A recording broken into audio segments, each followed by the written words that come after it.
Hey there, it's Phoenix Amore. So I wanted to really stress to people the difference when you're trying to do a reading with somebody between understanding if it's something where they've had somebody try to do root work or bind or do some kind of spell work. There's a big difference, okay?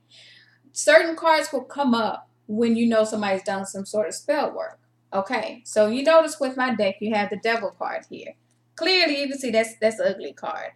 If you see that little person in that cage, you see the symbolism when I talk about that binding or somebody trying to bind you. Clearly, that's not a very pleasant figure at the top trying to bind that person, right? And you see the little star in the background. That's that pagan symbol, right? You see where I'm going with this.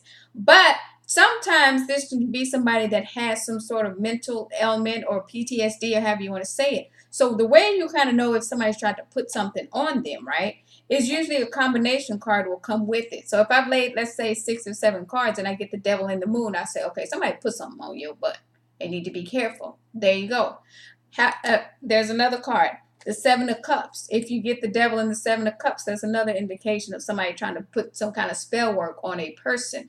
Or even the 7 of Cups and the moon. So there's certain cards that I know where I'm like, somebody's been doing something. Or even if that person themselves was dabbling and now they got some stuff hitting the fan around them, I'll ask them sometime, I'm going to be honest, have you been kind of dabbling in witchcraft a little bit?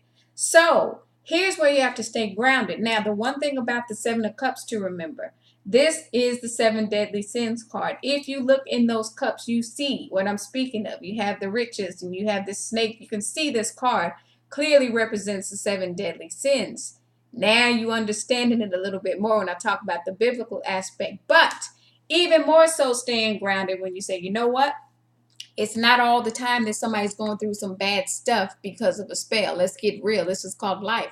This is where some churches started getting more into astrology and they started understanding sometimes transits really are meant to just hit people to kind of keep them moving and keep them growing. That is what life is about, right? So when I see the Wheel of Fortune card, that usually represents to me that there's some sort of transit for a person that's hitting them at that time, okay? So some stuff is just fated. It's just life. Not everything is peaches and cream. Not everything is somebody put a spell on your behind.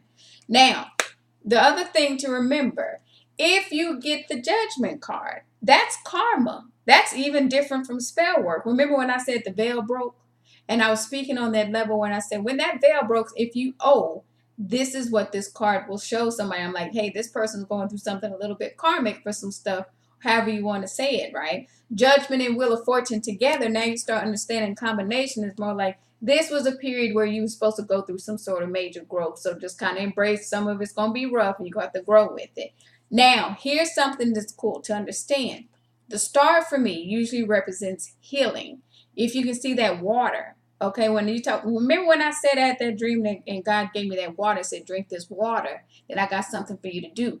This card is healing, big time healing card. So if I get the devil, let's say I get the devil and then the star, I say to somebody, you're actually healing from some sort of black magic or something somebody put on you. So the cards will talk. This is what I was saying when I said bringing it to that 21st century and grounding it even in your religious beliefs. It's all about what you know. Take care.